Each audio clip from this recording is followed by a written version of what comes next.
Hello and welcome to my channel. कैसे हैं आप लोग। आज की रीडिंग में हम देखेंगे आपके पार्टनर की करंट एनर्जीज क्या है। अगर आप लोग नो कॉन्टेक्ट सिचुएशन में हैं या फिर ऑन ऑफ चल रहा है, बहुत ज़्यादा कम बात हो रही है, तो क्या है आपके पार्टनर की मन में, उनकी एनर्जीज, उनकी फीलिंग्स आपके लिए। ये किसी भी टाइप का रिलेशनशिप हो सकता है। आप दोनों मैरिड हो सकते हो, अनमैरिड हो सकते हो, एक्स्ट्रा मैरिटल अफेयर में हो सकते हो, कोई आपका बहुत खास दोस्त हो सकता है, या सेम जेंडर में हो सकते हो आप लोग। कोई भी ऐसा रिश्ता जहाँ पर प्यार है, फीलिंग है, जज्बात है, इमोशंस है, उसके लिए आज की रीडिंग है। सिर्फ अपने पार्टनर को याद करना है, मनी मन उनका नाम लेना है और देखना है इस रीडिंग को पॉजिटिव होकर। तो देखते हैं कि क्या है आपके पार्टनर की करंट एनर्जीज। ठीक है, स्टार्ट करती हूँ। यूनिवर्स मुझे बताएं, मेरे जो व्यूअर्स हैं जो अपने पार्टनर का नाम मनी मन ले रहे हैं, उनके बारे में सोच रहे हैं, उनके पार्टनर क्या सोच रहे हैं मेरे व्यूअर्स के लिए। पहला कार्ड यहाँ पर आया है नाइट ऑफ सॉर्ड्स का। दूसरा कार्ड यहाँ पर आया है किंग ऑफ सॉर्ड्स का। तीसरा कार्ड यहाँ पर आया है 10 ऑफ कप्स एंड यहाँ पर नेक्स्ट कार्ड आया है पेज ऑफ पेंटिकल्स। और क्या आया है यहाँ पर आया है नाइट ऑफ वॉन्ड्स। और क्या आया है यहाँ पर आया है 2 ऑफ सॉर्ड्स। और क्या आया है यहाँ पर 2 ऑफ वॉन्ड्स। और क्या आया है यहाँ पर जस्टिस का कार्ड। इसके अलावा एक दूसरे डेक का भी मैं यूज़ करूँगी। यहाँ से तो मुझे एक स्टोरी मिल गई, समझ में आ गई कहानी। तो अब मैं दूसरे डेक से निकालती हूँ कि और क्या है। ठीक है, यहाँ से मुझे समझ में आ गया, दूसरे डेक से निकालते और फिर आपको एक्सप्लेन करते हैं कि उनकी करंट एनर्जीज इस वक्त क्या चल रही है। पहला कार्ड यहाँ पर निकल कर आया है बैलेंस का। दूसरा कार्ड यहाँ पर निकल कर आया है स्पिरिचुअल स्ट्रेंथ का। ओके, तीसरा कार्ड यहाँ पर निकल कर आया है trapped in fear. Okay, and यहाँ पर नेक्स्ट कार्ड है स्टैंड योर ग्राउंड। चलिए देखो, यहाँ पर सीधी सी बात है, पिक्चर मुझे क्लियर है। आप लोग, कुछ लोग यहाँ पर मैरिड है, ये चीज़ तो क्लियर है क्योंकि 10 ऑफ कप्स की एनर्जीज, 2 ऑफ वॉन्ड्स की एनर्जीज सॉरी मेरा गला ख़राब है, थोड़ा सा आप कोऑपरेट कीजिएगा। तो ये दोनों एनर्जीज़ मुझे यहाँ पर बता रही हैं, एक नाइट ऑफ सॉर्ड्स की एनर्जीज़, कि आपका पार्टनर जो है वो किसी और पर्सन के साथ भी डील कर रहा है। ये पर्सन मैरिड हो सकता है, आपका पार्टनर मैरिड हो सकता है, किसी और के साथ भी कमिटेड रिलेशनशिप में है। कुछ लोग हैं जिनके पार्टनर मैरिड नहीं है, ठीक है, लेकिन यहाँ पर प्रॉब्लम है, जो थर्ड पार्टी है वो इनकी फैमिली है। इनकी फैमिली आप दोनों को एक नहीं होने दे रही है, जिसकी वजह से कुछ दिन पहले से इस पर्सन ने आपको ब्लॉक्ड किया हुआ है, बड़ा ही इमेच्योर बिहेव आपके साथ किया हुआ है, आपको शायद ब्लॉक करके रखा हुआ है और इस तरीके का रूड बिहेव आपके साथ कर रहे हैं कि आपको समझ में ही नहीं आया है कि ये क्यों कर रहे हैं। शादी का वादा आपके साथ किया, बहुत चीज़ें की कि रिश्ता निभाएंगे, ये रिश्ता जो है वो आगे तक जाएगा, दूर तक जाएगा, लेकिन जब रिश्ता निभाने की बारी आई है तो कहीं ना कहीं एक फियर है।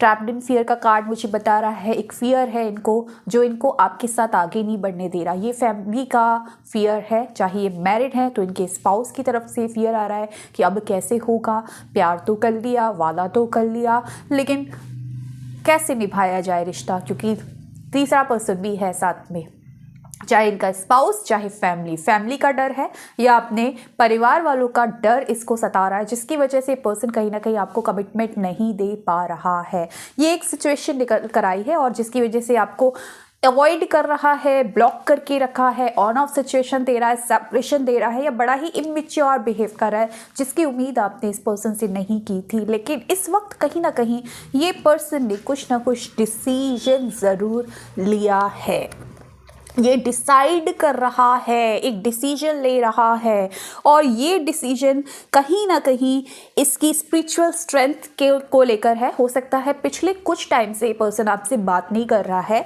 एक ऐसे जोन में चला गया था जहाँ पर ये अपने आप से कट गया था, लोगों से कट गया था और अपने आप में सिमट गया था, अकेलापन। और जब इसने अकेलापन जाना, जब हम खुद से जुड़ते हैं ना, अकेले रहते हैं, खुद से जुड़ते हैं ना, तब हमें समझ में आता है कि एक्चुअल में हमारा दिल, हमारी सोच सोल क्या चाहती है, और तब जाके कहीं ना कहीं इस इंसान के मन में एक बैलेंस आया है, एक स्पिरिचुअल स्ट्रेंथ आई है, और अब जाके इस इंसान को समझ में आया है कि यस मुझे इस पर्सन को, यानी कि आपको, जस्टिस का कार्ड जो कि मेजर अरकाना का कार्ड है, एक ही कार्ड यहाँ पर मेजर अरकाना का निकला है जो फाइनल डिसीजन बता रहा है यहाँ पर कि पर्सन इस वक्त आपको जस्टिस देना चाहता है। डिसीजन इसने ले लिया है, या बनाने का इसके मन में ये डिसीजन चल रहा है कि अब मुझे और डरना नहीं है, बहुत रह लिया डर के अपने स्पाउस से या अपनी फैमिली वालों से, क्योंकि अगर मैंने तुमसे वादा किया है, ये पर्सन आपसे कह रहा है, अगर वादा किया है शादी का, वादा किया है इस रिश्ते को निभाने का, तो अब मैं इस रिश्ते को निभाना चाहता हूँ। और ये पर्सन अब आपके साथ ना रीयूनियन का सोच रहा है, करेगा नहीं करेगा हम नहीं देखने वाले, हम सिर्फ इनकी करंट एनर्जीज की बात कर रहे हैं। और करंट एनर्जीज पे मुझे साफ साफ ये नजर आ रहा है कि ये पर्सन के दिल और दिमाग में इस वक्त आप छाए हुए हैं, इस कदर छाए हुए हैं कि कहीं ना कहीं इस पर्सन ने अब डिसाइड कर लिया है कि अब और नहीं, एक फर्म डिसीजन इस पर्सन ने बना लिया है। थॉट्स इसके इस तरीके के हो रहे हैं कि मुझे अब इस रिश्ते में अपने पार्टनर को, जिस पार्टनर को मैंने इग्नोर करके रखा है, जिस पार्टनर को मैंने ब्लॉक करके रखा है, जिस पार्टनर को मैंने प्रायोरिटी नहीं दी, अपनी फैमिली को प्रायोरिटी दी और उसके चक्कर में मैंने रूड बिहेव किया है इस पर्सन के साथ, अब जाके मुझे इस पर्सन को जस्टिस देना है। अगर आपके साथ शादी का वादा किए हैं तो डेफिनेटली ये कमिटमेंट लेकर आपकी तरफ आने की सोच रहे हैं, इस रिश्ते में अब बैलेंस लाने की सोच रहे हैं, क्योंकि बहुत ये रिश्ता आउट ऑफ बैलेंस जा रहा था। एक तरफ थे आप, एक तरफ थी इनकी फैमिली, और इनको फैमिली का प्रेशर और फैमिली का डर इस कदर सता रहा था कि ये इस तरीके की हरकतें कर रहे थे जो आपको परेशानी में डाल रहे थे, जो इनसे ना आपने कभी भी एक्सपेक्ट नहीं की थी। एक इमेच्योर बिहेव वो इस रिलेशनशिप में दे रहे थे, लेकिन कहीं ना कहीं अब ये इस तरीके की सोच रख रहे हैं, क्योंकि काफ़ी हद तक मुझे दिख रहा है कि इनकी हीलिंग हुई है। काफ़ी हद तक ये जो आउट ऑफ बैलेंस हो रहा था ना, जो डगमगा रहे थे ना, बैलेंस में ये पर्सन आया है, और अब जाके इसने उस पावर में आया है कि अब जाके ये कोई डिसीजन ले पाए। तो वाकई में ये पर्सन अब डिसाइड कर रहे हैं या कर चुके हैं कि इनको आपको चुनना है, अपनी फैमिली से चाहे कट ऑफ करना पड़े या अपनी फैमिली को मनाकर आपकी तरफ आना पड़े, किसी भी तरीके से आना पड़े, लेकिन इन्होंने डिसाइड किया है आपकी तरफ यूनियन करने का, क्योंकि जस्टिस का कार्ड आपकी फेवर में है और ये पर्सन भी यहाँ पर मुझे आपकी तरफ आते हुए दिख रहे हैं। तो अब अगर ये डर से मुकाबला कर रहे थे, डर के मारे कुछ स्टैंड नहीं ले पा रहे थे, छुप छुप के बैठ जाते थे, आपको अवॉइड करने लगते थे, लेकिन वहाँ पर बोलने की हिम्मत नहीं थी, तो कहीं ना कहीं अब इनके अंदर एक स्पिरिचुअल स्ट्रेंथ आई है, डिसीजन लेने की क्षमता भी आई है, जिसकी वजह से ये डिसीजन ले पा रहे हैं कि अब आपके साथ इंसाफ करना है इस पार्टनर को। इंसाफ होगा नहीं होगा आई डोंट नो, लेकिन अभी इनकी जो एनर्जीज मुझे नज़र आ रही हैं वो ऐसी नज़र आ रही हैं, ये पर्सन चाहता है आपके साथ आगे बढ़ना, आपको जस्टिस देना, आपके साथ जो भी वादे कस्में वादे जो भी इन्होंने किए थे उनको निभाना चाहता है। वो स्ट्रेंथ अब इस पर्सन के अंदर आ रही है कि अब मुझे अपने पार्टनर को यूनियन देना है, अब मुझे अपने पार्टनर को वो सारी चीज़ें देना है जो मैंने उसको बोला था देने की, और जो वो डिज़र्व करता है और जो वो एक्सपेक्ट करता है मुझसे। तो इस तरीके की थिंकिंग में इस वक्त आपका पार्टनर है। मैं सोच रही हूँ जब इतना ही निकाल लिया तो जल्दी से देख लेती हूँ कि आगे क्या है, क्या ये यूनियन करेंगे, डिसीजन लेंगे और आएंगे आपकी तरफ, देख ही लेते हैं। तो चलिए देखते हैं यहाँ पर कि आगे क्या हो सकता है आपके इस रिलेशनशिप में। क्या ये पर्सन यूनियन करेंगे या सिर्फ सोच रहे हैं तो सोचते ही रहेंगे, देख लेते हैं। यूनिवर्स गाइड करे, मुझे बताएं जो मेरे व्यूअर्स हैं क्या हो सकता है, क्या एक्सपेक्टेड है आने वाले टाइम में, इनके रिलेशनशिप में क्या एक्सपेक्टेड है।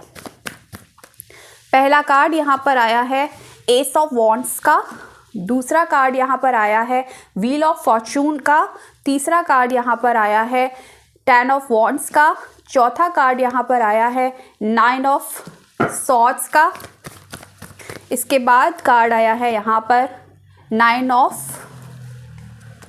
कप्स का, and bottom of the deck यहाँ है पेज ऑफ वॉन्ड्स। देखो व्हील ऑफ फॉर्च्यून, अगेन यहाँ पर major arcana with ace of wands with 9 of cups. जो भी स्ट्रेस में होना इस वक्त, ये जो भी स्ट्रेस आ रहा है सिर्फ इसीलिए आ रहा है कि भैया बहुत ज़्यादा तंग आ गए हो, बहुत ज़्यादा सोच रहे हो, बहुत ज़्यादा जिम्मेदारियां हैं आप लोगों के ऊपर और बर्डन की तरह इस रिलेशनशिप को ले रहे हो कहीं ना कहीं।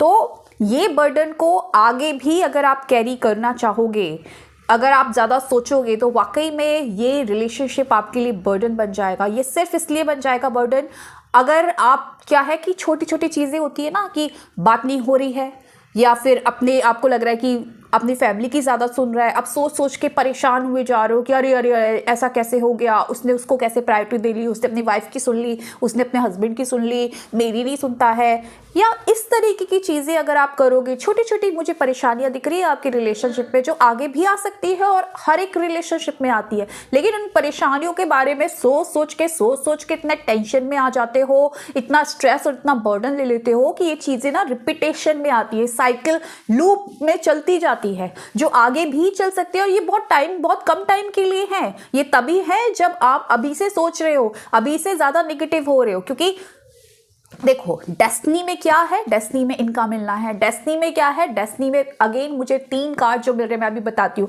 यूनियन दिख रहा है आप दोनों का, लेकिन फिर वही बात, यूनियन है डेस्टिनी में, लेकिन मैं तो सोच रही हूँ अरे पता नहीं कब होगा, अरे मैं नेगेटिव हो रही हूँ, अरे उसने मुझे कॉल नहीं किया। छोटी छोटी बातों पे टेंशन ले लेके, बर्डन ले लेके, स्ट्रेस ले लेके हेल्थ भी खराब करते हो। और रिलेशनशिप में क्या होता है, कुछ दिन खराब हो गए, 15 दिन बात नहीं हुई, 1 महीना बात नहीं हुई, पता है आगे मिलना ही है, लेकिन बीच बीच के जो दिन है वो तो खराब हो जाएंगे ना।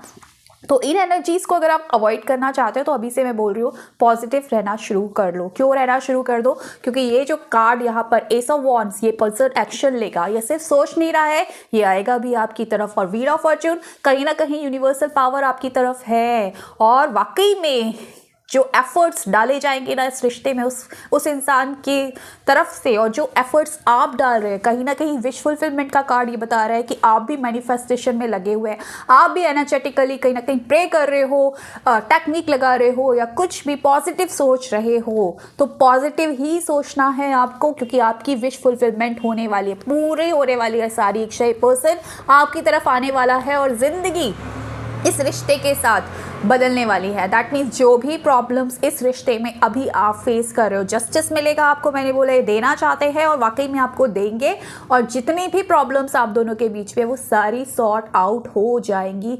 यूनिवर्स भी आपकी हेल्प करेगा, क्योंकि आपने यहाँ पर वो चीज़ खुद क्रिएट की है, आपने ये इच्छा यूनिवर्स को बताई है, और जो इच्छा आपको यूनिवर्स ने आपने यूनिवर्स को बताई है वो इच्छा यूनिवर्स आपको ज़रूर आपकी पूरी करेगा। ये पर्सन आपकी तरफ एक्शन लेगा और चीज़ें बिल्कुल तरीके से, बहुत अच्छी तरीके से इस रिश्ते में बदल जाएंगी। अल्टीमेटली सारी जो निगेटिविटी है वो दूर हो जाएगी और सारी जो प्रॉब्लम्स हैं आप दोनों के बीच में वो सॉर्ट आउट हो जाएंगी और आपका यूनियन पक्का है। लेकिन मैंने अगेन ये 2 एनर्जीज़ को मैं अवॉइड नहीं कर सकती, इसीलिए मैं बोल रही हूँ अगर लूप में नहीं फंसना चाहते हो ना तो अभी से निगेटिव मत सोचना, लंबा सोचा करो कि यूनियन तो है, चीज़ें तो अच्छी होंगी। छोटी छोटी चीज़ों पर टेंशन लोगे तो कहीं ना कहीं कुछ दिन ज़रूर टेंशन के गुजरेंगे, लेकिन अल्टीमेटली ये पर्सन आपकी तरफ आएगा, आपके साथ यूनियन करेगा और आपको इंसाफ इस रिश्ते में मिलकर रहेगा। तो ये थी आज की reading. So thank you so much for watching my video. Bye.